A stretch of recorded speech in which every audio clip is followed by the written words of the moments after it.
prestige. No. Think of the respect. No. Think of the Tony. Hello, all you theater lovers, both out and proud and on the DL, and welcome back to Broadway Breakdown, a podcast discussing the history and legacy of American theater's most exclusive address, Broadway. I am your host, Matt Koplik, the least famous and most opinionated of all the Broadway podcast hosts, and it's been a minute since I've spoken to you guys. Literally, it's been 1 minute. I am recording this about 20 hours since I recorded my reviews for Floyd Collins, Pirates, and Just in Time. And now we have my final Tony Award nomination predictions for 2025 before the nominations drop in about 40 hours, something like that. Tomorrow, I've dropped this really pretty much like a minute after I record it. And so Wednesday will be the day that the Drama Desk nominations come out. Again, that won't really matter. But the good news is that the final eligibility rulings have come out for the final round of shows. So we will include all of those as we continue with this, our final predictions. Now, if you haven't joined yet, you can absolutely join the Discord channel where listeners are sharing their own opinions on nominations. We also have a listener who's been doing the Lord's work and graphing out statistics about past Drama Desk, Outer Critics Circle, Drama League nominees and winners with past Tony winners over the years to sort of correlate percentage-wise the likelihood of someone getting or not getting nominated based on quote-unquote precursors that they've had. And I know I'm like beating a dead horse here, but we've talked about this before, right? Like, there are no real such things as precursors for the Tonys. Again, it's very different voting pools, and every voting body has their own, what's the word I'm looking for? Objective when putting together nominations. Sometimes they want to be seen like a real precursor, and sometimes they get off sort of on the chaos of their nominations. Also, Outer Critics Circle, Drama League, and Drama Desk can include off-Broadway as well, which is why things like Dead Outlaw and Buena Vista Social Club didn't get much so far because they were nominated for their off-Broadway runs. So that's all, well and good as we go forward with our final nominations here today. But yes, you can join the Discord and talk about your possible nominations, talk about shows that you've loved seeing. If you have any questions, it's a very knowledgeable group. People really pool information from all over and are always happy to share insight and information for those who need it. We are a little over 260. I think we're like 266 right now. So we're close. We're zoning in on that 300, that nice round 300 on the Discord. Before we get into the predictions, last thing, we have some two reviews that I want to read before we continue onwards. We are currently at 308 ratings on Apple Podcasts. Let's keep it going. We've got a lot of great people writing in. So, okay. Cue The Light in the Piazza Overture. 5 stars. Attention, American Theater Wing. Written by Dancer Now Therapist. Really, you guys are doing awesome work with these names. If this man does not get press seats, I'll sue. I don't know the legality of that all. Can you even imagine reading this while The Light in the Piazza Overture plays? Yes, we can, because it's happening. In all seriousness, this podcast slaps. Matt's insightful and thoughtful discourse engages listeners to the point where you will talk back to the podcast. You will talk back. I appreciate the honesty of Matt's reviews in particular. It's refreshing to see someone not only have strong opinions about theater, but also the insight to back it up, while all in a cocoon of being kind and earnest. Thank you! I truly look forward to every new episode, especially the reviews, as we are in the thick of Tony season. Oh girl, we are in the thick, but we're getting out of the woods. To quote Taylor Swift, are we out of the woods yet? Also, any man who can reference 30 Rock in nearly every episode has a forever fan in me, XO. Oh, stay tuned, I'll probably quote 30 Rock again today. Okay, last one. 5 stars, a through fellow, from Jessa Sparkles. Is that like Robin Sparkles from How I Met Your Mother? Okay. I love this podcast. It's well informed, it's well produced, and as someone in Ohio, I cannot afford to get to New York City to see everything on the Great White Way, and Matt keeps me well informed. His reviews are nuanced and fair, and if you're looking for an American companion to someone like Mikey Joe, Matt is your man. Maddie's your friend. Think Little Shop. Oh, like, I'm your genie, I'm your friend, I'm your willing slave. Yeah. That's my Audrey too. I'm really more of a Seymour. As we've learned, I did play the Seymour once back in the day, and I'm working on getting hot enough to play him in New York City, but it's been a challenge, y'all. Well, thank you so much, you guys. There is one more review. I will not be reading it today. I'll be reading it Thursday when Will and Rachel of the Theater Lovers come on to share their responses with me to the actual 2025 Tony nominations. And with that, without further ado, let us get into yours Common Truly's, Tony predictions for 2025.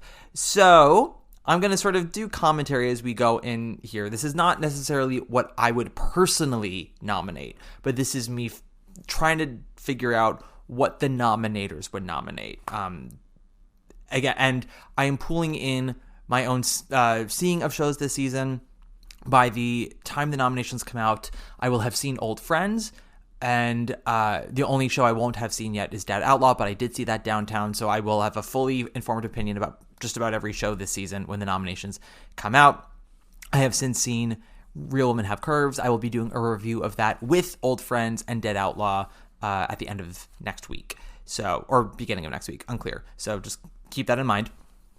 So pulling together my own personal thoughts on the shows that I've seen, responses I've been getting from friends, seeing those shows, people I've been speaking to who are Tony voters, talking to people in the community and their thoughts on it, as well as just sort of general buzz on these shows, right? So like some shows are doing well or middling at the box office, maybe got really great reviews or mixed reviews, but somehow got a New York Times critics pick, which has happened more often than I care to want this season. So these are all things that we kind of take into account, right?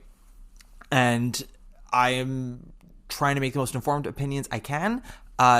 You can look sort of at past Tony wins and Tony nominees to get a sense of what might happen. But again, the whole thing about the Tony Awards is that they try to switch it up. This is not the Oscars where once you're in, you're in. When you're a Tony nominator, you only get 3 years, and it's not an overhaul every 3 years.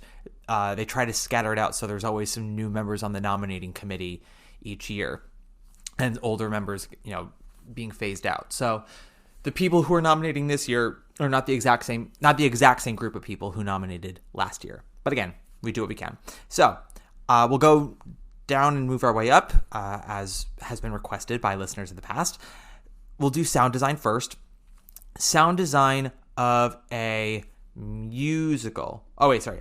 Why do I have sound design of I only have sound design of a play? Okay, hold on. Sound design of a play. Let's write out sound design of a musical, shall we? Okay. So for my sound design of a musical, sorry, this is the one thing that I, for some reason, didn't actually write in my notes app. So off the bat, I'm going to say Sunset Boulevard. I'm going to say maybe Happy Ending. I am going to say Floyd Collins. I'm going to say Dead Outlaw. And I'm going to say, maybe Buena Vista Social Club. Is that who I want? Is that what I'm going to predict? Sunset Boulevard, which I would probably give the win. Maybe Happy Ending, Floyd Collins, Dead Outlaw, and Buena Vista Social Club. Yeah, those are going to be my 5. And then I'm going to say on the bubble, things to just think about, would be Smash, which sounds random, but Smash, Just in Time. Just in Time, it probably is the most on the bubble potential nominee here. And then Death Becomes Her. Just because I have a feeling Death Becomes Her could get an overwhelming sweep of nominations in the tech categories. There are some spots that I feel like Death Becomes Her has a very strong chance, but maybe isn't a total lock just yet. We will talk about that later on. But when it comes to tech, I feel like that's something that it's just going to do really well with. The thing about the sound design with Death Becomes Her is, as the cast album has come out, the songs are actually kind of tracking a bit better for a lot of us.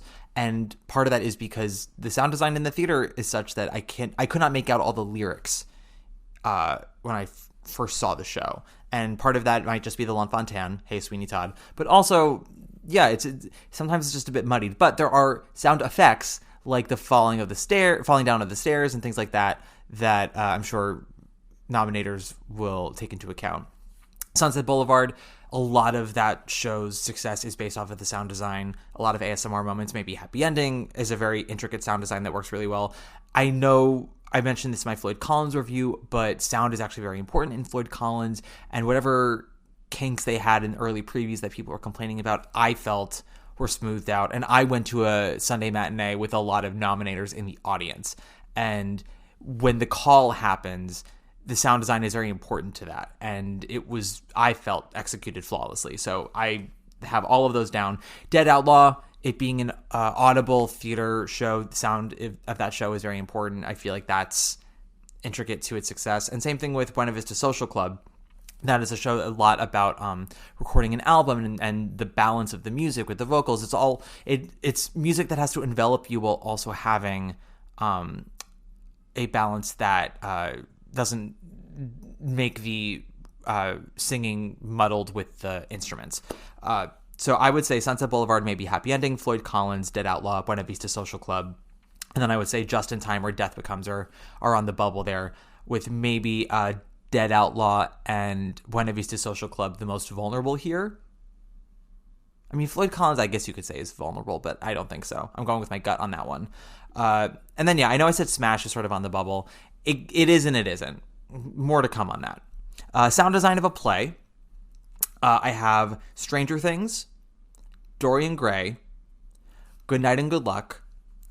And then this is where I'm kind of flying a little blind and just going with my gut, which is Job and McNeil.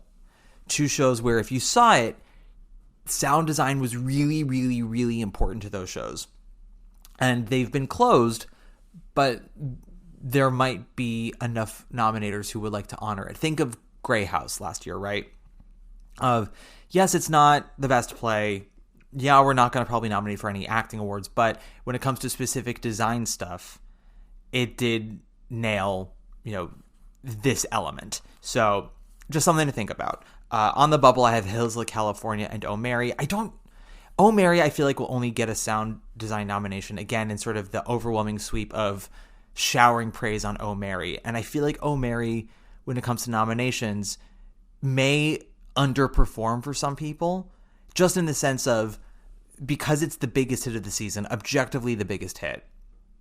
It's the only one, one of the few shows this season to recoup, has been making money every week since it opened, has had a moment in culture, and now the original cast is back, so it's back to being a total sellout.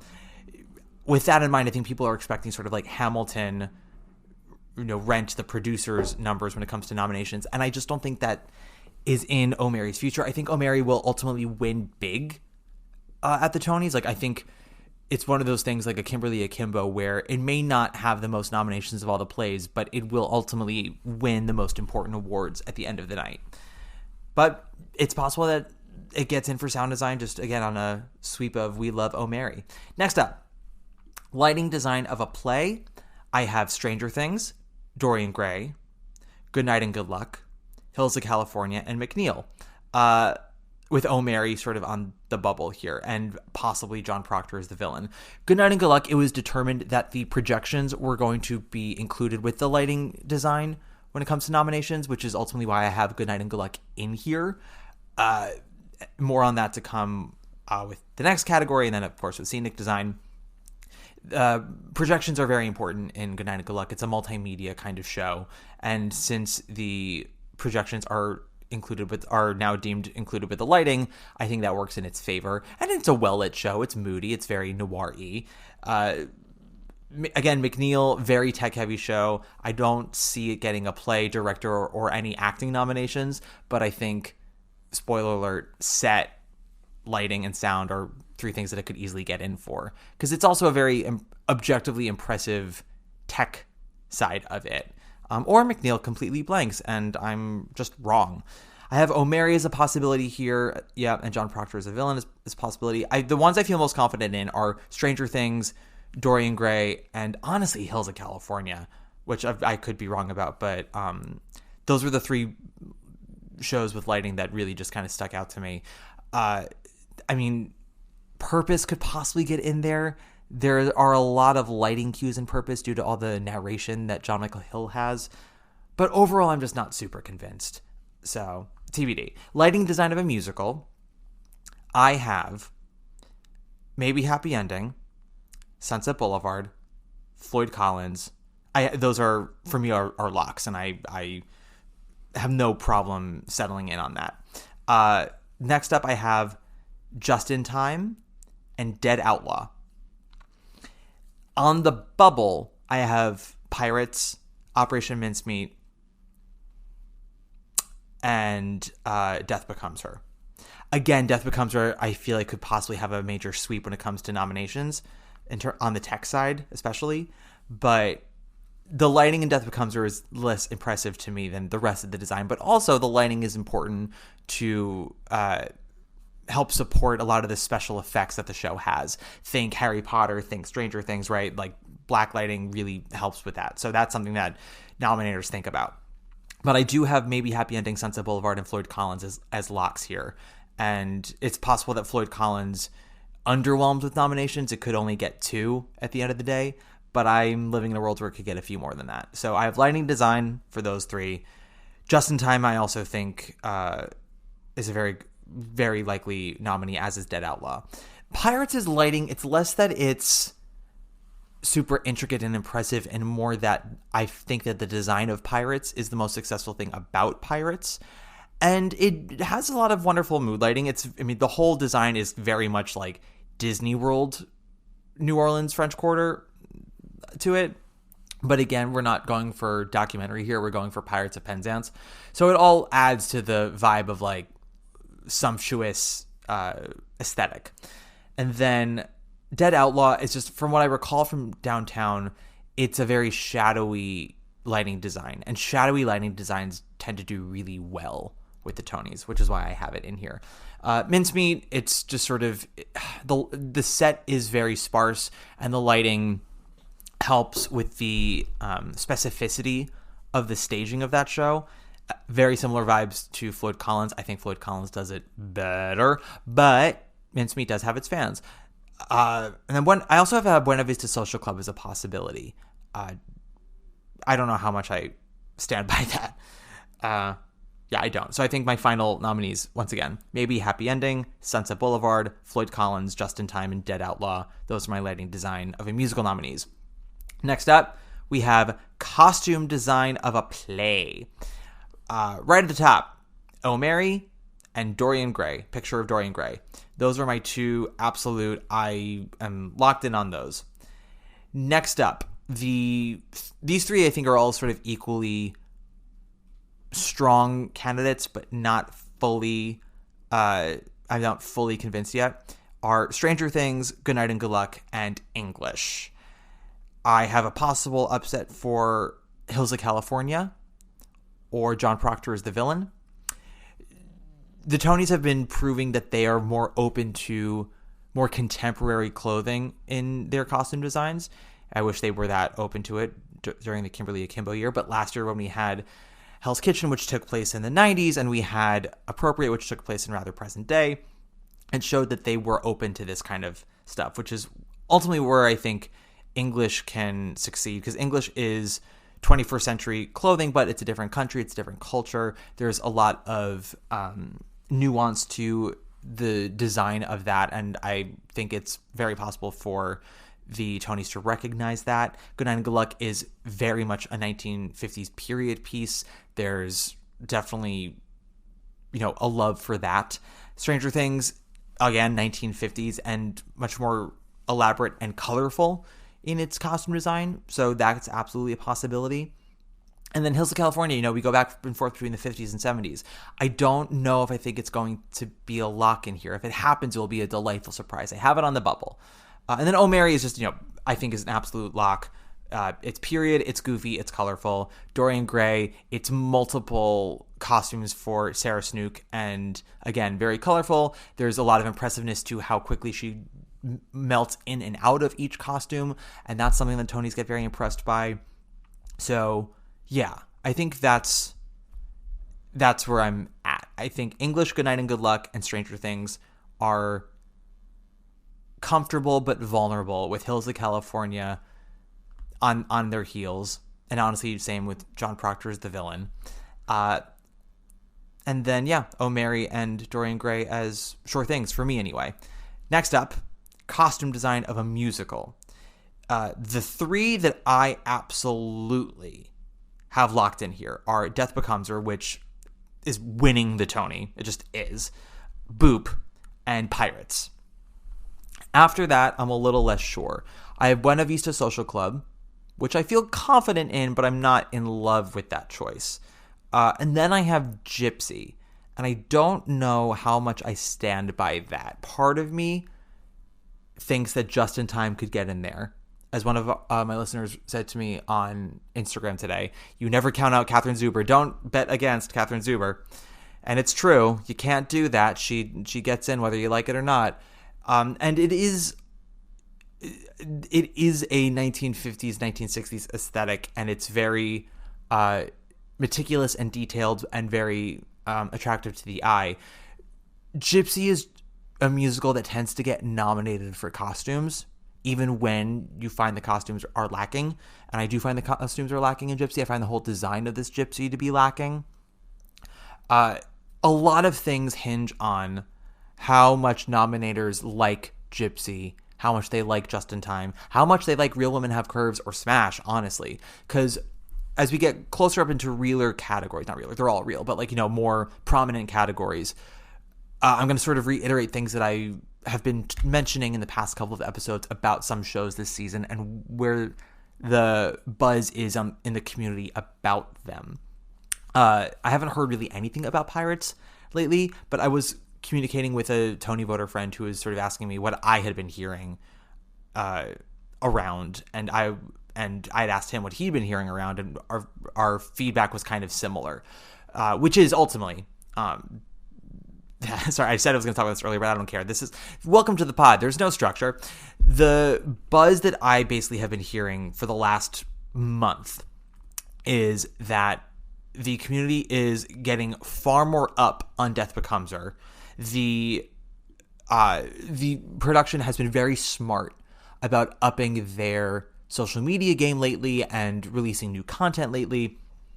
Having the cast album come out within the last 2 weeks was perfectly timed because everyone is listening to it now. Everyone's enjoying it. And there are some of us who were sort of on the fence about the score and are leaning more positive on it. Of course, people who didn't like the score the first time aren't now having a total 180 epiphany, but people who liked the show when it came out are being reminded of how much they like it again. People who were sort of on the fence are liking it more, and I can speak for myself.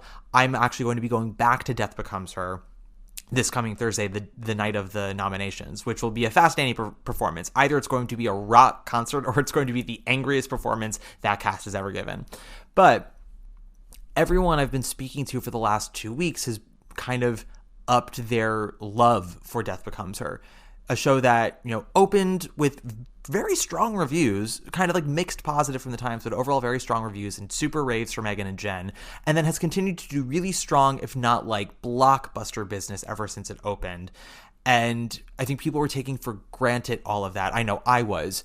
And a lot of us did not have it in as a lock for Best Musical. And in the last 3 weeks, I feel like its chances have really solidified in so many categories. And so that is something to think about, that people's antenna is up and interested again in Death Becomes Her, and with enough time before nomination voting happens for that to actually matter. Again, I will say, in terms of the community, the vibe on Gypsy is not great. It's very much giving people saying one thing on social media and in public, and then sort of in safe spaces saying, hey, can we talk? I actually felt this kind of way. And I haven't had anyone reach out to me or talk to me in confidence or, have spread word to me of hating it. But if you remember with the third Angels in America episode with Rob W. Schneider, who did like Gypsy, he said on the pod, he's spoken to so many people since then who've gone in February and March and all being really underwhelmed by it. And that is the one thing I've also been hearing. I've had friends who are critics and wrote very positive reviews on it, who are predictors on different award sites, who saw it in that 1 week where all the critics went, and everyone was really up on it.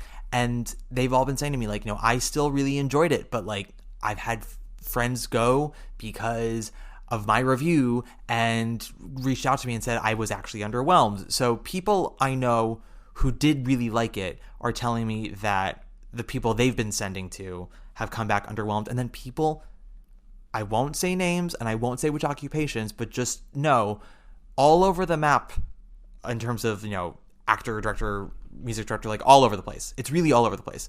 So I really don't want to give specifics because I don't want to write anybody out, but all over the place on Broadway, people have been talking to me about Gypsy in a semi-hushed, I didn't love it tone.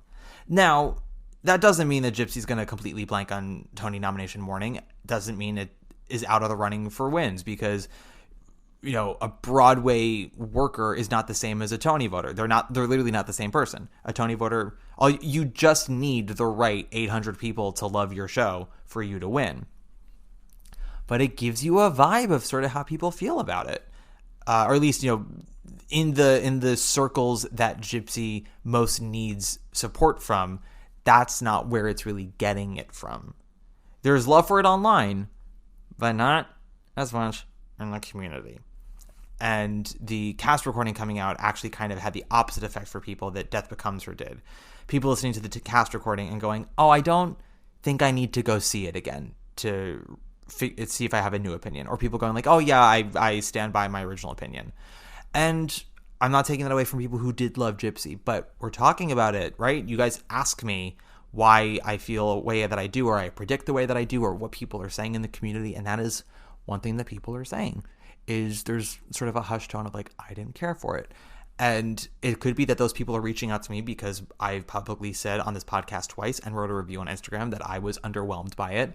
But I came from it from a perspective of ready for this Gypsy to be my personality for the rest of the season, and was disappointed when it wasn't. And then I went back a month later because everyone told me to go back, and I pretty much still felt the same.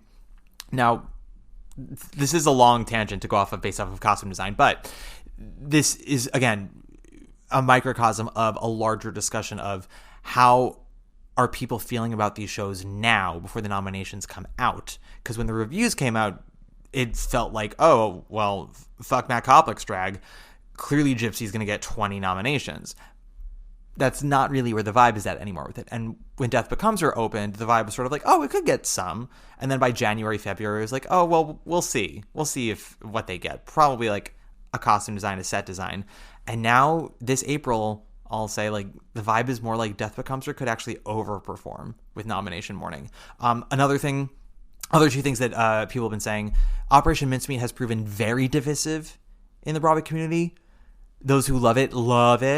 And then there have been a lot of people who are very cold on it. And so, again, it's just a matter of who's the larger percentage. Real Women Have Curves has had a lot of great buzz. I'll talk about my review when that comes out. But that's another one where there's a lot of support behind it. And then always sort of like a little grain of sand in that support of people being like, so I'm glad that other people are loving it, but this is not truly a Maybe Happy Ending situation, where when Maybe Happy Ending was in previews and right after it opened, like truly everyone was shouting from the rooftops, why is nobody seeing this? Everybody go see it. And it truly caused a shift in that show's future. It's a little less that with Real Women Have Curves. There's a lot of support. It's not quite unanimous. In terms of plays, it's all pretty much what you would expect, I would say. But that is something I just sort of wanted to bring up as we continue onwards with this, of like what's on the bubble and what's a lock, of shows that seemed that they were going to be far more prominent in nominations 3 or 4 months ago, have kind of lost some of their steam. And with a lack of frenzy around it, people are being a little more transparent about how they actually felt. So with costumes, as it say, I think Death Becomes Her, Boop, and Pirates are locks. Buena Vista Social Club, I'm feeling very strong about. And Gypsy, I'm sort of on the fence of with Just in Time. And even really Smash or Real Women Have Curves. But I'm going to say Just in Time is the one that I would swap Gypsy out. But I'm going to stick to my guns right now with Gypsy. Just, again, because it's just, for some reason, it's a show that always gets that costume nomination. I think the only one where it didn't was the Bernadette one. And granted, I'm getting a lot more vibes of this Gypsy with the Bernadette Peters one of, we love our diva who's doing this. She's an icon. She's a legend. And it's history that she's doing the role, but not everyone feels that she's right for it. And listen, Bernadette went into Tony Night, everyone being like, she's winning, and then she didn't. So just saying, if we don't look and learn from our history, we are doomed to repeat it. Next up, scenic design of a play. My locks here I have are Stranger Things, because it's most scenery there. Hills of California, because it's beautiful. And then Dorian Gray, Eureka Day, and McNeil. Because with Dorian Gray, Eureka Day, and McNeil, it was deemed that the projections and the projection design in Eureka Day and the cinematography in Dorian Gray were deemed part of the set design. And Dorian Gray is all about the camera work, so that makes sense of why it would be in there for set. And there are also tangible sets in Dorian Gray. Let me just be clear. It's not all one big movie screen. Eureka Day, it's the council meeting that they have on Zoom with the projections that, like, if that's part of the set design, in addition to that very intricately detailed library, that Zoom is just so perfectly mapped out that, like, I think that kind of pushes it over the threshold in putting it into a Tony nomination. And then McNeil was just very high tech. Now, if anything were to be swapped out here, it would be Eureka Day or McNeil, and it would be swapped out for Purpose or John Proctor as the villain, both of which are very intricately detailed unit sets, similar to a Eureka Day, although Eureka Day does have a little surprise in its design in the second half. But I think that's pretty locked in, I would say. I think Stranger Things, Hills of California, and Dorian Gray I feel very confident in. And then Eureka Day and McNeil I feel strong about, if not fully confident. With scenic design of a musical, and then we'll take a break. Sunset Boulevard, the cinematography, similar to Dorian Gray, that was considered part of the set design. So I'm including that here, as well as maybe Happy Ending, Just in Time, Death Becomes Her, and Pirates. The shows that I have on the bubble here are indeed Sunset Boulevard and Pirates. If anything's getting in there, it would probably be Buena Vista Social Club, with a possibility of Redwood or Boop, but Redwood is truly just nothing but projections, and unlike the 2008 Sunday in the Park with George, it's not so state-of-the-art and so mind-blowing with what it does to the show that we acknowledge it. Like with Sunday in the Park with George, the projection set design was so groundbreaking and really elevated the material in a new light that even though, yes, it was a projection, that was sort of the whole point of the design, and it worked very, very well. Redwood is less the case for me, but you never say never. Sometimes we have our weird nominations. I mean, there's a world in where Floyd Collins gets a set design nomination just because of the intricacies of what looks at first to be a simplistic set. Never forget, we have a Bob Crowley winning set design for once Tony Award. And even in a goddamn ghastly COVID year, I'm pretty sure he got nominated for his set for The Inheritance, which was mostly a platform, but it was a platform that sort of shape-shifted throughout the evening. So sometimes it's not about most set, it's about the most effective set. And there's usually one design in the nomination pool that's like very simple, but very effective and very classy with a couple of surprises here and there. It's not always about the most overwhelming set design, right? I think, didn't Bands Visit get a set design nomination, but not Frozen. And granted, a lot of people were underwhelmed by Frozen set design, but objectively speaking, it was a bigger set design than Band's Visit. So sometimes it's not about what's the most overwhelmingly impressive set. Great Gatsby last year was not nominated for set design. Lempicka got in over Great Gatsby, which was, while I found that to be a rather not attractive set, it was also a very simple set compared to Great Gatsby. So these things do happen. So I'm keeping Sunset Boulevard for now, again, because the videography of that show is the whole point of this production, and including that in the set design nomination, I think kind of guarantees the nomination. We'll see how cold nominators are on Sunset Boulevard. That is another production that's pretty divisive, not as insanely so as Mincemeat or even this current Gypsy. I've spoken to people who have been detractors of it, but I've also spoken to more people who were impressed by it. Similar to Dorian Gray, where it's like, I can't tell you why I was moved. It didn't change my mind on the musical, but what they do is really interesting. Even if I didn't always agree with it, like, I applaud the creativity of it, which is, I feel like, always damning with faint praise, but these days you'll take the praise no matter how faint it is. Just in Time, never underestimate the power of an environmental set. Maybe Happy Ending, I think maybe Happy Ending is probably the winner for set design. Death Becomes Her, I think definitely getting in. And Pirates, as I said, the first act was more successful for me than the second, but it's like very Mystery of Edwin Drood-esque, if you remember that Roundabout revival, where it's a very handsomely designed production.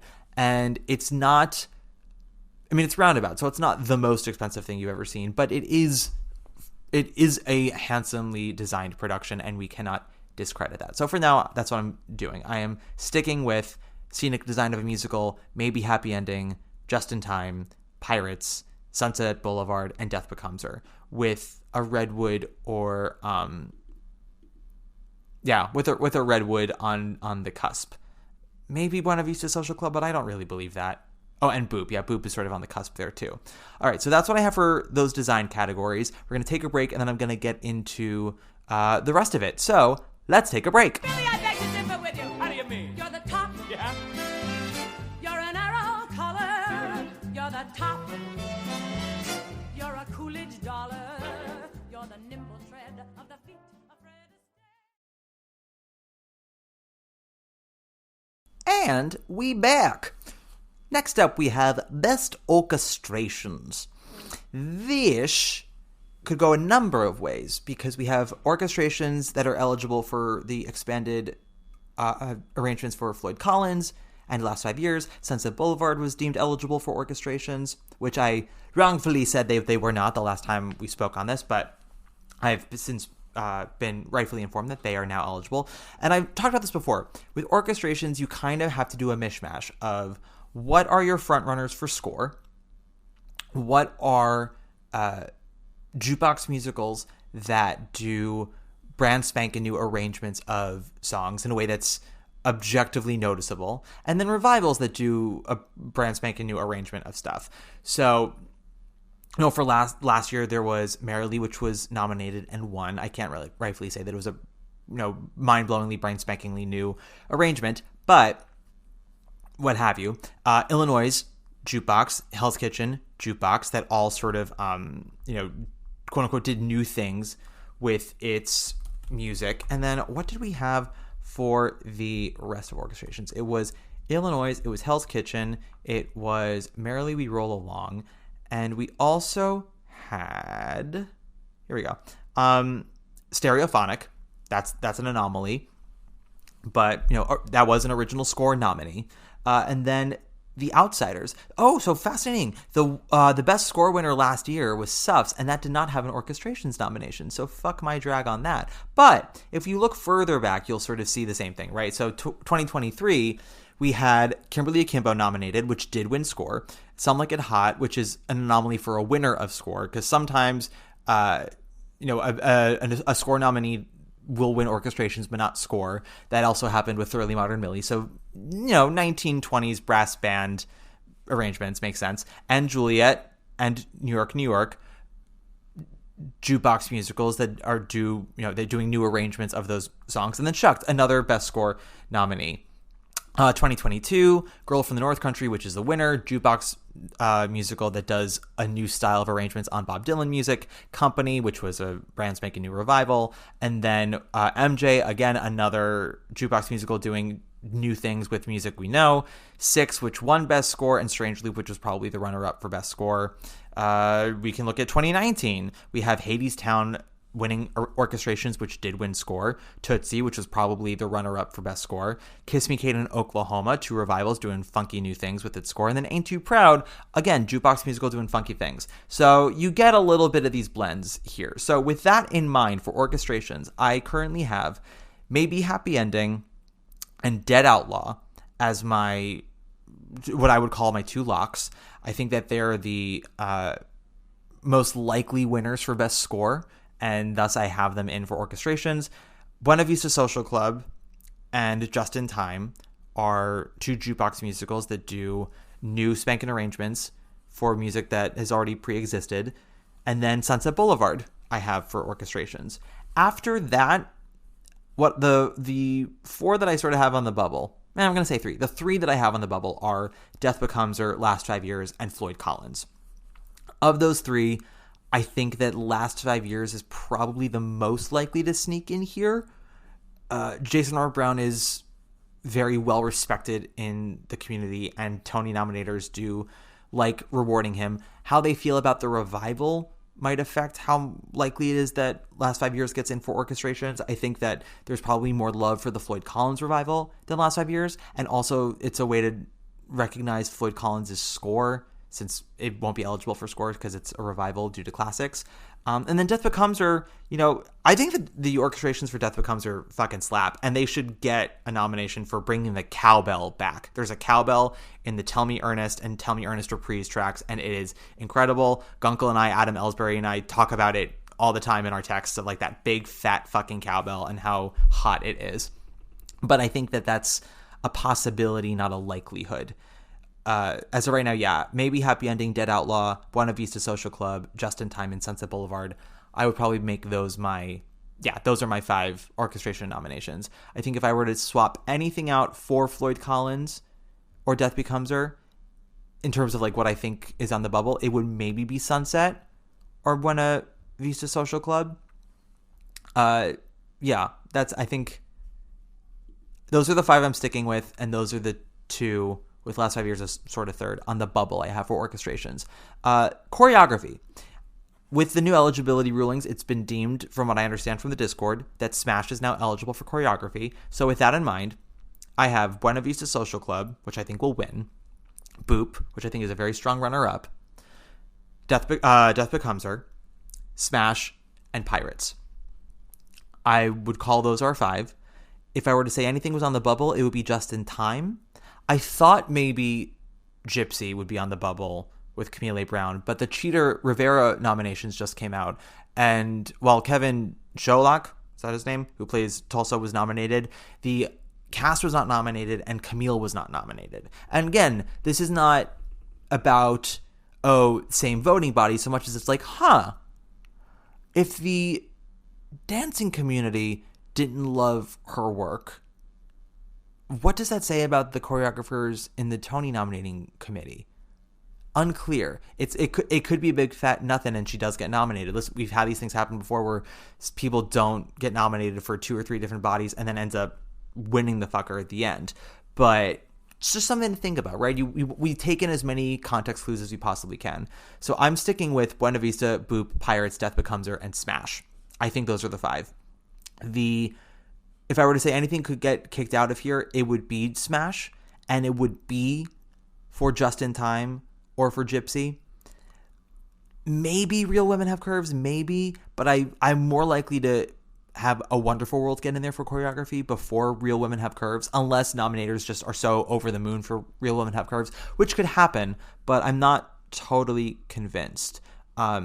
For direction of a play, I have Oh Mary, Hills of California, John Proctor is the villain, Purpose, and English, which is, spoiler alert, that's also my 5 nominees for Best Play. I think it's going to line up immediately. If I were to say anything's on the bubble, it would be Kip Williams for Dorian Gray or Lee Silverman for Yellowface. Lee is very well liked. Yellowface is having a resurgence due to its PBS broadcast. They've been doing private screenings of it throughout the city with people in the community, with Tony nominators.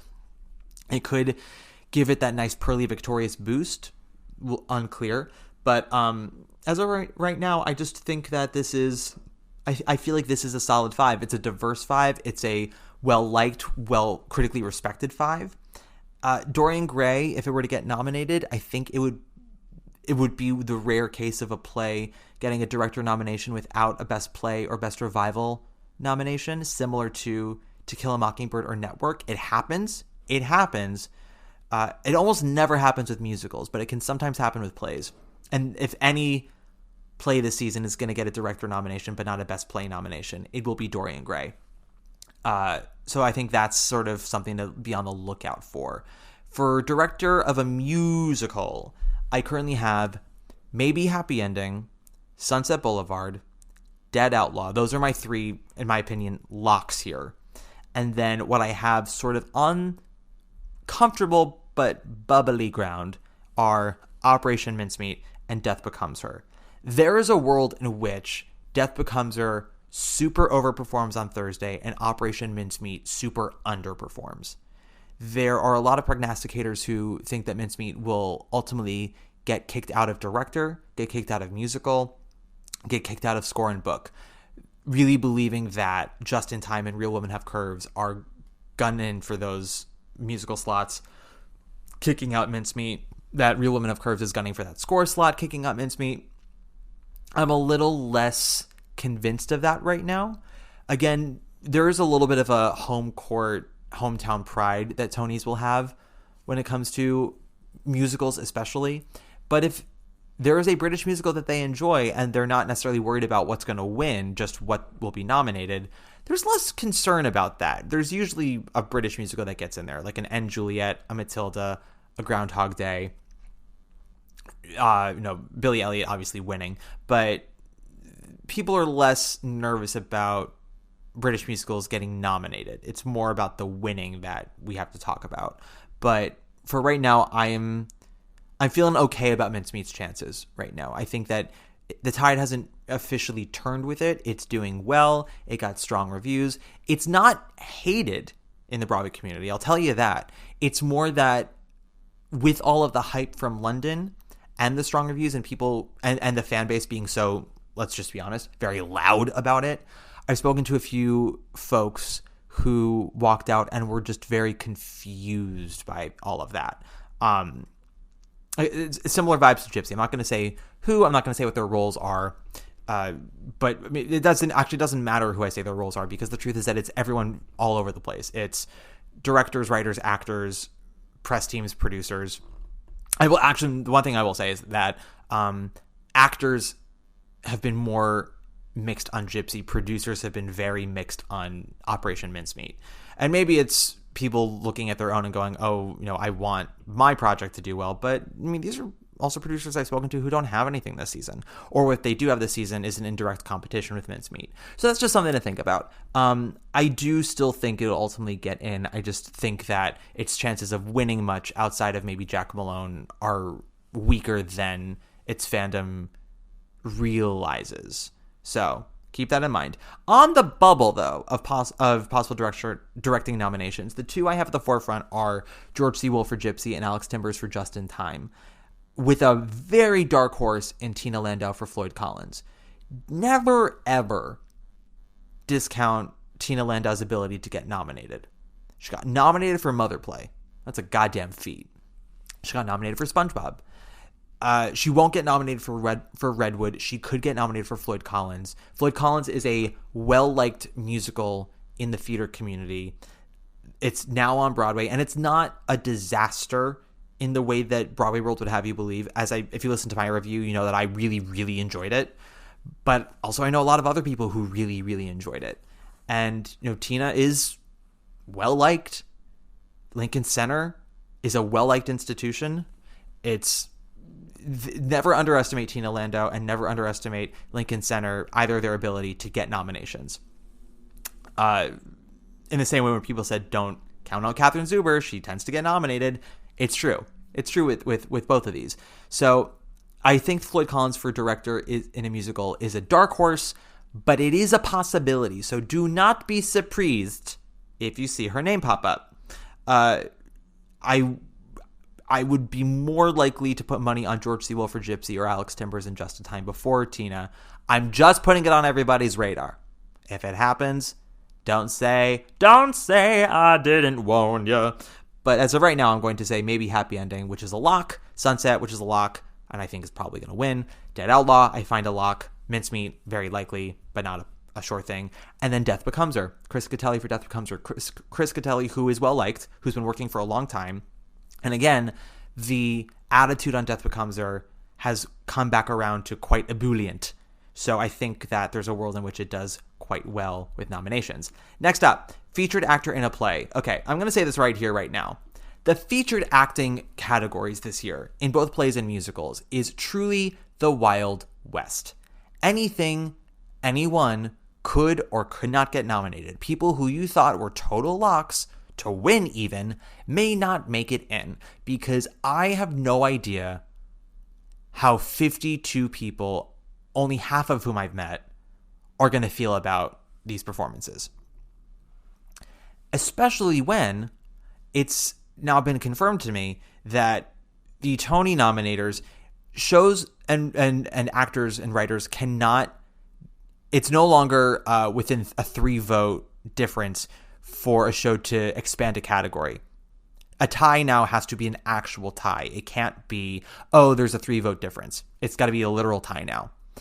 So that means there could be some random nominees getting in there because of splitting nominations where, 20 people wanted this person, 20 people wanted that person, and then the person who had 21 gets in, randomly so.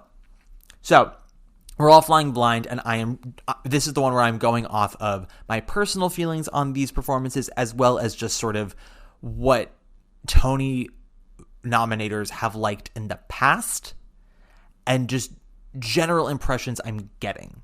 Featured actor in a play. Off the bat, I'm going to say Conrad Ricamora. I'm going to say Francis Ju. Yellowface was very well received, and Francis was definitely considered the highlight of the show. It's getting a revival nomination, and they are timing out this PBS broadcast perfectly. Again, this is a Pearly Victoria situation, and I think that's going to benefit Francis more than anyone in Yellowface. After that, it gets a little trickier. There is a world in which all 3 men from Glengarry Glen Ross down the line get nominated. Bill Burr, Bob Odenkirk, Kieran Culkin.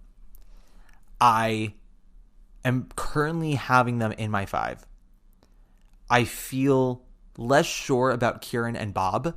I feel more sure about Bill. And if Kieran or Bob don't get in, on the bubble I have James Scully for O'Mary, Glenn Davis for Purpose, and Gabriel Ebert for John Proctor as the villain. Now, would I like Andrew Burnett from Othello to get nominated? Absolutely I would. I don't know if it's gonna happen. It's a little easier when your show has a bigger footprint on the nomination circuit. And I don't know if Othello's going to have much of a footprint outside of actor and possibly revival. I think with Purpose, Glenn Davis has a good shot, especially now that his other co-stars are in lead. Gabriel Ebert has a shot for John Proctor. We will get to that. James Scully has a shot if O'Mary overperforms. I think between the two, I would personally put in James over Conrad. But I think that Conrad should be a Tony nominee by now. Here Lies Love, he should have been a Tony nominee. And we all know it. But he is good in O'Mary. I liked him more downtown than I liked him uptown, and I actually thought his replacement was really fucking good. But Conrad is well liked. He is in a fucking hit. He is the second biggest role in O'Mary. Dude also receives fellatio while doing a very dramatic monologue to God. And for me, I'm like, okay, yeah, here we go. That's a Tony nomination for you. So yes, I think Conrad, Bill Burr, Francis Ju, and then I'm just going to go with my cynical side and say Bob Odenkirk and Kieran Culkin, with the possibility of Glenn Davis, James Scully, or Gabriel Ebert getting in there as well, or instead of. Featured actress in a play. The only two true locks I have right now are Jessica Hecht for Eureka Day and Cara Young for Purpose. Similar to Tina Landau and Catherine Zuber, don't count out Cara Young. She likes to get nominated. Getting nominated is what she does, especially in this category. I have mentioned in my review, she was out at the matinee that I saw Purpose, so I can't report on her performance. I can only report on the role, which I did not find to be my favorite role in the play. I'm sure she brings her Cara Youngness to it, and that helps. But Alana Arenas was the one who I walked out of that theater going like, who the fuck is she? Get her a Tony nomination. And could it happen? It absolutely could happen. Tony nominators could go batshit crazy for Purpose. And my lord, would I be thrilled if Alana Arenas got in, but I just don't think that's happening. I think it's Cara Young. After that, it's all sort of up in the air. I think Bianca Lee could get in for O'Mary. She's very good in the show, and having gone back to see her with Betty Gilpin, she's actually gotten even better and is very, very funny. So that, I think she absolutely could get in again if O'Mary overperforms. I think Tala Ash has a very good shot of getting in. And then I'm going to say Finestrasa for John Proctor as the villain. Oh, and Tala Ash, by the way, is for English. Tala Ash has had the most awards buzz when English was off-Broadway. She got the most recognition for that production, and I think that gives her the best shot here. It is also the best role in the show. She is wonderful. The whole cast is wonderful, but she is also very wonderful. Finna, I feel like her character is really the backbone of the show, and that helps in an ensemble piece like this where you're not quite sure who you would nominate. If it's not Finna, it could be Amalia Yu for John Proctor as the villain, who I would argue feels more of a lead than Sadie Sink, but we'll get to that. This unfortunately means that I don't have anyone in my predictions from The Hills of California. And it's true. Again, this is my cynical side showing. Leanne Best or Helena Wilson could either get in for Hills of California. We'll see if that overperforms on the day. Again, my cynical side is saying no. I've got nobody from Othello, from Romeo and Juliet or Our Town. I have nobody from Stranger Things or from Good Night and Good Luck. This is no one from Cult of Love. This is who I got. I do think Hecht and Cara are the locks. Again, with Tala Ash and Bianca Lee is a very strong possibility. And then Finestrasa is my gut response from John Proctor as the villain. My hope, somebody from Hills of California gets in. I'm being cynical here. Featured actor in a musical. I currently have, and I am, once again, flying blind here. I have Jack Malone for Operation Mincemeat, Danny Burstein for Gypsy, David Thaxton for Sunset Boulevard, Tom Sesma for Dead Outlaw, and Brooks Ashmanskas for Smash. Brooks is so beloved. He has 2 shows this season, and he is one of the better things about Smash. If the nominating committee ends up just fully hating Smash, that means Camille A. Brown has a better shot of getting in for choreography for Gypsy over Josh Burgess for choreography. But also, if they don't like Smash, that means Brooks is very vulnerable. But I think of all the things from Smash that could overcome negative feelings towards that show, Brooks is the one to do it. Jack, I feel very strong about. Jack is one of the few people in Featured that I absolutely am confident in their nomination and probably confident in their winning. Danny Burstein, I feel very confident being nominated for Gypsy. Herbie has almost always been nominated except for one time. Otherwise, he's always been nominated. Danny is one of the better things of this production. Again, he's very beloved. I don't doubt his nomination. I'm not saying 100% here. I'm saying 100% for Jack Malone. I'm saying 90% for Danny. David Thaxton, I'm also saying 90% for Sunset Boulevard. Tom Sesma, I'm saying 85% for Dead Outlaw. Brooks Ashmanskas, I'm saying 75% for Smash. Of any of the people, I mean, and again, I think other than Jack, everyone here is vulnerable in some way. If you're not 100% in my mind, you are vulnerable. And the people who are sort of on the outside waiting to get in are Jeb Brown, also for Dead Outlaw, Marcus Choi or Des Duran for Maybe Happy Ending, which could really just annihilate with nominations. Chris Sieber, also super beloved, for Death Becomes Her, which again could super annihilate. Or Taylor Trench or Floyd Collins, which could be a major surprise nomination. Taylor, also very well liked, is not a Tony nominee yet. And this could be a really big break for him because he comes in and he is pretty regularly wonderful in the shows he's done. When he's not wonderful, it's truly because he's miscast in something or misdirected. I thought nobody was good in that Bear revival off Broadway, and everyone in that cast is such a good performing musical actor. So I don't blame any of them. I blame the material. I blame the direction. And Taylor is fantastic in this, and I would love to see him get respected for it. It could happen. I would say he's got a 35% shot. I was talking to some folks from Floyd Collins after the show, and they were asking me what my thoughts were of like, because they all feel like Jeremy's a lock, but they're like, we would love it if Taylor got nominated. Do you think he could get nominated? And my short answer was, fuck if I know. I would love it if he did, though.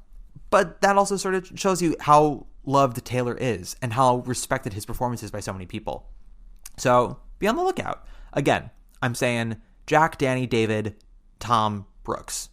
But I'm only confident to one of those 5. So be on the lookout for Taylor. Be on the lookout for Jeb Brown for Dead Outlaw. And then be on the lookout for Marcus or Deds. I don't think there's anyone else I would really consider a possibility. Maybe someone from Buena Vista Social Club, but I really doubt it, if I'm being perfectly honest. Okay, featured actress in a musical.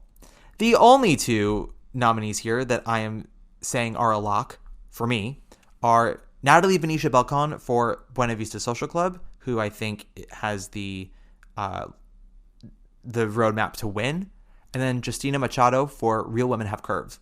After that, we shall see.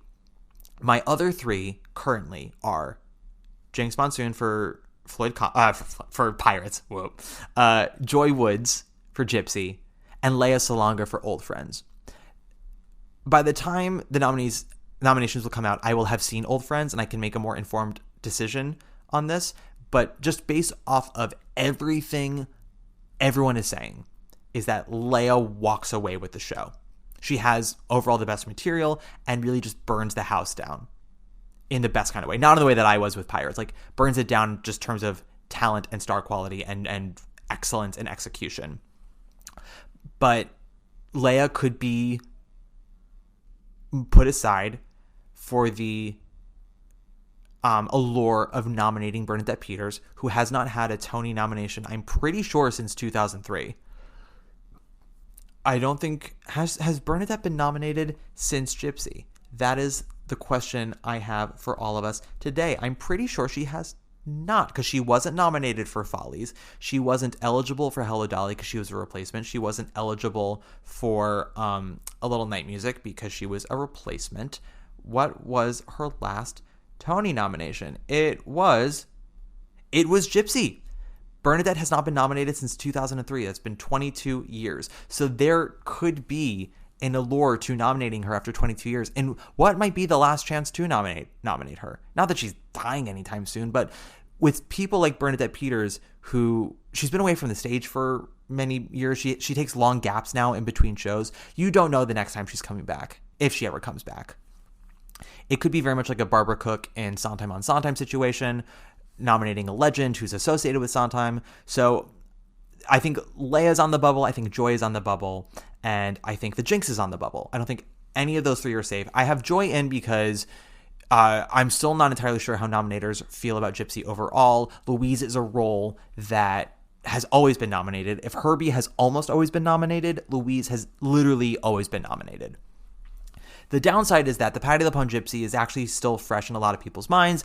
Benanti, Boyd Gaines, and Patti all won. And so the performances in this one are, whether you like it or not, being compared to that. And of the 3, Joy is the one who I've spoken to people who have felt the most underwhelmed in comparison to the last go round. And that could work against her. But Joy is also very well liked. And if you see someone you like succeeding career-wise, and maybe you have notes on their performance, but overall it's not such a underwhelming experience that you're mad at them, You help out those who you like the most. And is that fair when trying to objectively judge art? No. But whether we like it or not, art is always subjective, even when we try to be objective. When I try to be objective, I still have my tastes infiltrate, my personal experience infiltrate, and I do my best, but it's impossible to fully keep it out. And that happens sometimes with nominations. That said, I do think that Bernadette is absolutely a very easy threat and could immediately wipe out Leia, Jinx, or Joy. And I'm being a little crazy when I say Leia Salonga, but I'm going off of my gut feeling based off of word of mouth. I think there's also a possibility for Julia Niddle for Dead Outlaw, which could also overperform. And I also think that Grace Hodgett Young could get in if Sunset Boulevard is really well liked. The problem is that Betty Schaefer is just such a dud role, but people have really liked her performance in it, and that could help her. I'm holding out hope for Gracie Lawrence in Just in Time.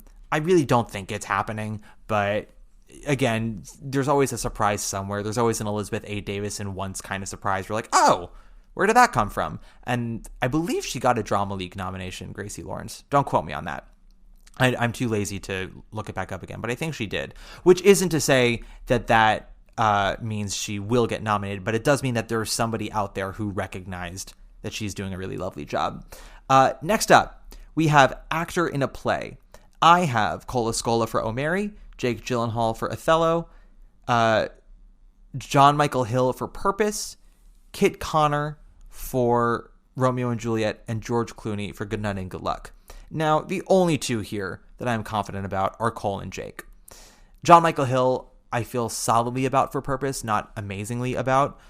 Kit is a pipe dream that I think has a very strong likelihood, but is by no means a sure thing. And Clooney is my cynicism.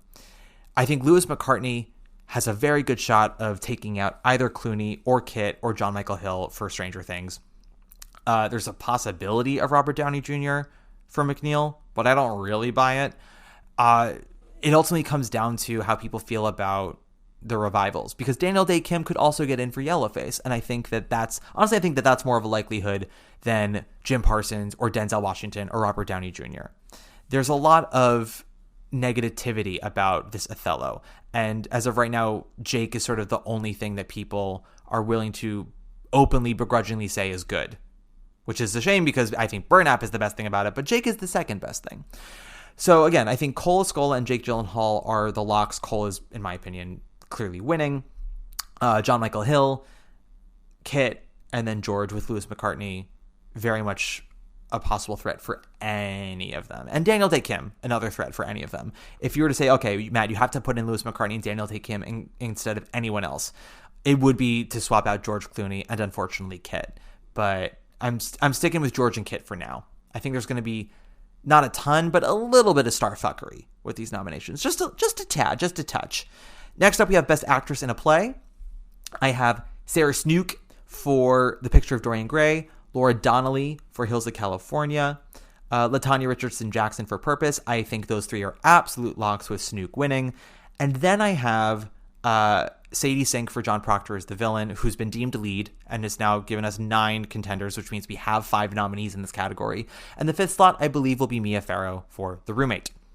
I think the two people who are probably on the outside possibly sneaking in are Patti LuPone for The Roommate, who I personally would not nominate, but I think she's knocking at that door. And then Sydney Lemon for Job, who, again, I don't know how people feel about Job. I was mixed on it myself, but I think Peter Friedman and Sydney Lemon absolutely nailed it.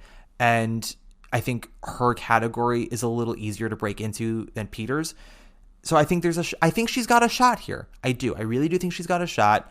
It could just be a 15% shot, but it's a shot. And yes, Snook is winning. Donnelly would still be my vote, but I'm happy that she'll be nominated. LaTanya Richardson Jackson is not a leading performance, in my humble opinion, but it does get her in here. And yeah, I think Sadie Sink is now a lock at this point, because I think John Proctor is the villain, is going to do well, if not insanely well, with nominations. And yeah, I'm going to say Farrow for 5. Okay, how many more do we have left? Okay, I've got 6 more to go. I will do all of those after this break. Really, I beg to differ with Yeah. You're an arrow color, you're the top. You're a Coolidge dollar, you're the nimble tread of the feet of Fred Astaire. And we're back. Next up, actor in a musical. I think we've got 4 locks here. We've got Jonathan Groff for Just in Time. We have Jeremy Jordan for Floyd Collins, Tom Francis for Sunset Boulevard, and Darren Criss for Maybe Happy Ending. And there is a trajectory where any of those 4 could win. I was talking to somebody about this, about what could get any of those men to win the Tony. Was this on the Discord channel? No, I think I was texting with somebody. Groff is just coming off of his first win, but we've had back-to-back wins in the past, and he is the main attraction for the show. He is the reason that it is being produced. He is what's keeping it afloat. He got across-the-board raves. I thought he did a really great job. If you listened to my review, you know that my biggest complaint is that I don't think he's channeling Bobby Darin, but hey, that doesn't seem to be a problem for most people. Jeremy, I think, is giving a stellar performance and is, at this moment, giving my favorite male performance in a musical of the season. And it's the title role, and it would be a way to honor Floyd Collins without giving it revival, because I don't think it will win revival.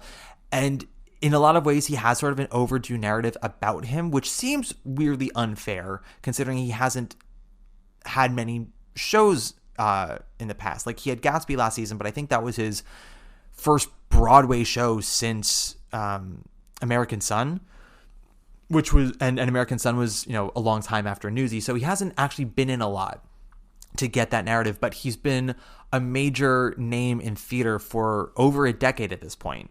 And he only has 1 Tony nomination, and this could really be a major win for him. So there is that overdue narrative, and he's doing beautiful work. Groff obviously has like the marathon role. Tom Francis is absolutely holding his own opposite Nicole Scherzinger. He did win the Olivier, which is not a precursor by any means, but it does give people a touchstone to come to when they're thinking about, like, well, could I vote for him? Some people will go, well, people voted for him before. I should have no problem voting for him. And then Darren Criss is the male lead of what is still the frontrunner for Best Musical, and could also win, and is giving a very beautiful, delightful performance. This slot is a little trickier. I currently have Andrew Durand for Dead Outlaw, because I feel like Dead Outlaw is going to do quite well with nominations. And his performance is fascinating, because for the first half, he really does a lot. Sings, acts, runs the gamut, and does beautiful, charming, engaging work. And then the second half, surprise, surprise, he's dead. And he's dead on stage the entire time and doesn't move. And it's sort of like you have to do a Weekend at Bernie's with an actual person and a Bonnie and Clyde for the first half. And it is weirdly impressive.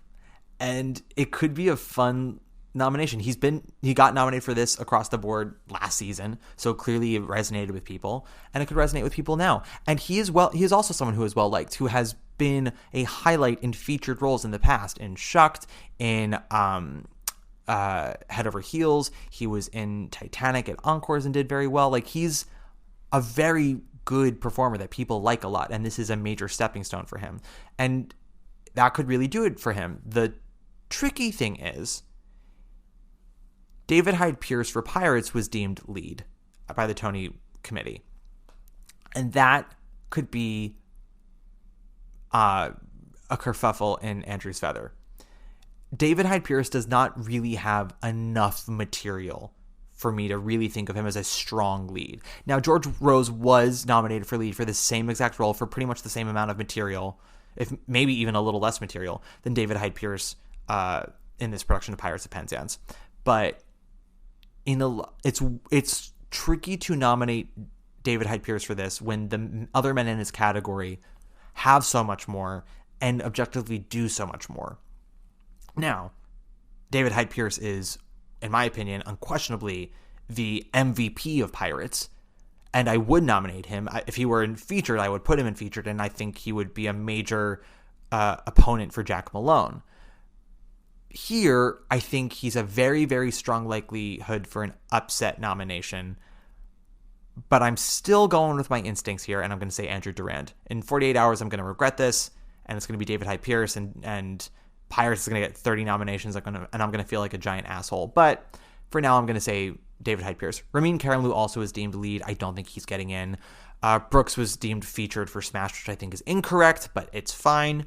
Yeah, those are my 5. Jeremy, Jordan, Jonathan Groff, Tom Francis, Darren Criss, and Andrew Durand, with don't be surprised if David Hyde Pierce gets in there instead of Andrew. Actress in a musical. I personally think we've got 3 locks here. Audra, Nicole, and Jasmine Amy Rogers for Boop. I could end up being very upset come Thursday and Jasmine does not get in here. I find it hard to believe. Again, this is where my head is trying to convince my heart out of something. But every time my head has convinced my heart out of something, it's been wrong. I say this as we look back on my cynical choices in Featured. I think after that, it's trickier. For a while, I was saying you can't nominate Death Becomes Her for Best Musical and not nominate Megan or Jen. And you can't nominate one without the other, really. I look forward to seeing it again in 2 days and seeing how my perspective on the show and their performances change since November. But in November, I remember saying that I thought Jen maybe had slightly lesser material than Megan, but was, for me, giving the more fully realized and special performance. So if it was a matter of like, okay, you can only get one Death Becomes Her woman in there if you want to include Helen J. Shen for maybe Happy Ending, I'm like, okay, it's Jen, and then Helen can get in there. But now with Death Becomes Her really having a resurgence in the consciousness of the community, I think that helps Death Becomes Her become a lock for Best Musical. Spoiler alert, we'll get to that. But I think that also helps Megan and Jen get in. Now, they have had some attendance issues in the last 3 months. Broadway is no joke. These roles are a fucking marathon. And we've had flu season, we've had COVID, we've had norovirus going around. People have been getting sick. And this is not a show you do when you're at, 85%, let alone 50%. I think we all know that Megan and Jen do not call out unless they absolutely have to. So the fact that they've called out as much as they have, I think, is more a testament to A, how hard this show is, and B, just how much sickness has been going around Broadway. And that's something that people absolutely understand. Okay? There have been people who have had major attendance issues and still fucking won the Tony. Sarah Ramirez missed like half of her performances in Spamalot. Sorry, their performances in Spamalot. They did go by her at the time during Spamalot. But when Sarah Ramirez was playing the Lady of the Lake at that time and during Tony season, there was a lot of talk that they were not going to win because they'd missed so many performances that nominators and voters had to go see. And they were nominated and they did win. So keep that in mind. I do ultimately think Megan and Jen get in. I think Helen J. Shen is knocking at that door. This is a category that could end up being 6. If Helen could knock out, I can see Helen knocking out Megan or knocking out Jasmine. I don't really see Helen knocking out Jen. And I say this after saying that I think that Jasmine's a lock, but I'm also ready for some major heartbreak. So what Helen J. Shen has going for her is, A, she's wonderful in her show, but she is also the female lead of the Best Musical Frontrunner. And that's very helpful. It could end up being that Darren ends up being the performance face of the show. And Helen not getting nominated could then end up leading towards Darren winning and them winning musical. Because that continues the underdog narrative that maybe Happy Ending has been feeding on for a while. Rightfully so. They are doing well now, but they were an underdog for so long, and people still don't trust their chances, which is crazy to me. But yes, I think Audra, Nicole. I'm going to go again with my heart. Audra, Nicole, Jasmine, Megan, and Jen. If it's 6, Helen gets in there. If Helen has to knock anybody out, it's Megan and Jasmine. But I'm sticking with my 5. I'm sticking with my 5. Best book of a musical. Maybe Happy Ending, Dead Outlaw, Death Becomes Her, locks. In my eyes. Followed by Operation Mincemeat. Followed by, I'm going to say Pirates. Rupert Holmes for Pirates. Not because I love it, but because usually when a revisal has an eligible book and it's relatively well received, that book gets nominated. Doesn't mean that it's a frontrunner for musical. Douglas Carter Beane was nominated for his book for Cinderella. That did not win revival. David Henry Hwang was nominated for his book for Flower Drum Song. That wasn't even nominated for revival. I just think I have a weird feeling that it gets in for book here. If it doesn't, it will be either Real Women Have Curves or Just in Time. But unclear. I feel most confident in maybe Happy Ending, Dead Outlaw, and Death Becomes Her. Mincemeat, I feel very strong with. I don't think it's getting knocked out. But again, we're sort of preparing ourselves for shocks here. But that's I would say that's my 5 right now. Maybe Happy Ending, Dead Outlaw, Death Becomes Her, Operation Mincemeat, and then Pirates, with Real Women Have Curves knocking on the door and Just in Time right behind Real Women Have Curves. For best score, I have maybe Happy Ending and Dead Outlaw with a bullet. I then have Real Women Have Curves. I then have Operation Mincemeat. And I used to have Boop, but now I have Death Becomes Her, with Boop possibly kicking out either Death Becomes Her or Real Women Have Curves. Death Becomes Her was a score that got kind of dragged a bit during previews. It got tagged a bit in reviews saying, oh, it's not as good as the book. And since the cast recording came out, there are some songs that I skip still. But there are other songs that I remember seeing in the theater going like, that was cute, and I'm now fully obsessed. I've always been obsessed with Tell Me Ernest. I am more positive on For the Gays. It's not an obsession, but I am more positive on it. I love Let's Run Away Together. I love Falling Apart. I love If You Want Perfection. I even really, really like Alive Forever. And what's Ernest's song? The Plan. The Plan is cute. It's fun. It has a lot of good wordplay. I think people are getting more up on that score. And then all of the content of Julia Madison and Noel Carey coming out, talking about their score, about their process, and talking about the intricacies of the lyrics and all the inside jokes and the double entendres. I think it's helping people understand just how much craft is actually in it, even if it's not a Light in the Piazza or a Producers or Dirty Round Scoundrels for them in terms of score. A lot of more people are having respect for it, which I appreciate. And I think that Noel and Julia are so fucking talented and so smart and so funny. And yes, I know them from Emerson, but I haven't seen either of them in years. So this is not a personal bias. This is just objectively, I think they're very good. I think a lot of their work on Death Becomes Her is good. And I think a lot more people in the community are even higher on this score than I am. Like, I was sort of mid-ish on it when I saw it in November. I'm now halfway between mid and love on this score. There are songs that I love, songs that I like, songs that I'm on, but there are people who have more prominence in the community than I do who are really big on this score and love Julia and Noel. So I think that helps. I really do. So once again, I'm saying maybe Happy Ending, Dead Outlaw, Real Women Have Curves, Operation Mincemeat, and Death Becomes Her, with Boop possibly knocking out Real Women or Death Becomes Her. For Best Musical Revival, I have Sunset Boulevard, Gypsy, Floyd Collins, and Pirates. I think if anything gets knocked out, it'll be Pirates for Once Upon a Mattress, but I don't buy it. I think it's those 4: Sunset Boulevard, Gypsy, Floyd Collins, Pirates. Best Play Revival. The only 2 I feel confident in are Yellowface and Eureka Day. I'm gonna say Glengarry Glen Ross because it's still running. It's a big fat hit. It's a Pulitzer Prize winning play. And for 4th, because we have to have a 4th, I'm gonna say out of my butt Romeo and Juliet, of all things, especially if Kit does get a nomination for Best Actor. Our Town is an equal classic. It got the better reviews mostly. Romeo and Juliet might be remembered for having made more of an impression and taking more chances. I don't know anyone who remembers this last revival of Our Town, let alone remembers it fondly. And I am somebody who did not like this Romeo and Juliet, but there are people who did. And we all remember it. And it was successful. It made money. It was a financial hit. And I think that's something to consider. And it's been getting nominated rather frequently, which just, again, it just sort of shows you that there are people around who give it support. And so critical reception is not indicative of Tony chances. Look at Wicked. Best Play.